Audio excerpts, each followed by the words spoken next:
যাচ্ছি পরের খবরগুলোতে। প্রথম ধাপের উপজেলা নির্বাচনে আওয়ামী লীগের ৫৮ ও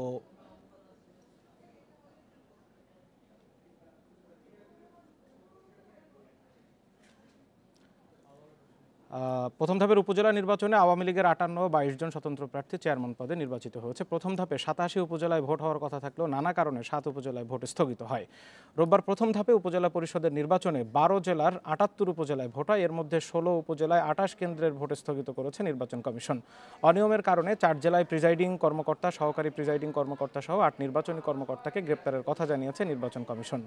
এছাড়াও হবিগঞ্জের বানিয়াচংয়ে ব্যালট বাক্স ছিনতাইয়ে বাধা দিতে গিয়ে আহত হয় পুলিশসহ ৬ জন। নীলফামারীতে বেশ কয়েকজনকে আটক করা হয় ব্যালট পেপার জালিয়াতির ঘটনায়। অনিয়মের ঘটনায় ব্যবস্থা নেওয়ার কথা উল্লেখ করে নির্বাচন কমিশন জানায় শান্তিপূর্ণ ভোট অনুষ্ঠিত হয়েছে।